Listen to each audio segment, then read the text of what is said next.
आई दीदी बहना, आज हम जीरा मौर्या आप सबके बीच में एक गीत लेके आइल बनी जौना में एक भक्तिन बाड़ी और अपना शिव गुरु से कहतड़ी कि हमरा काला साड़ी पहने के बा।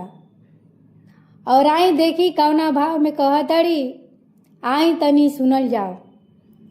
लाले पियर साड़िया के लागल बा बजरिया, ए भोला जी, अरे भोला जी, हम पेनब काला साड़िया, ए भोला जी, हम पेनब काला साड़िया, ए भोला जी।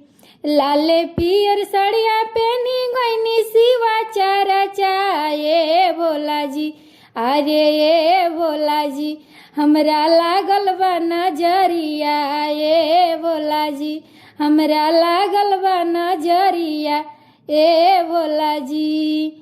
देवघर नगरिया से ओझा बोलावती, ए भोला जी, अरे ए भोला जी, हमर नजर झरवती, ए भोला जी, हमर नजर झरवती, ए भोला जी।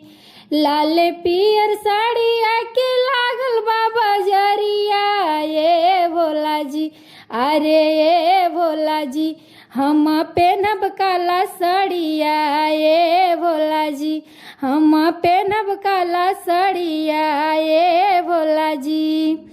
हमहू तहाई शिष्या तीन लग के स्वामी, ए शिष्या, अरे ए शिष्या, तोहे ना लागी नजरिया, ए शिष्या, तोहे ना लागी नजरिया, ए शिष्या। लाले पियर साड़िया के लागल बा बजरिया, ए भोला जी, अरे ए भोला जी, हम पेनब काला साड़िया, ए भोला जी, हम पेनब काला साड़िया, ए भोला जी। बोला हर हर महादेव की जय।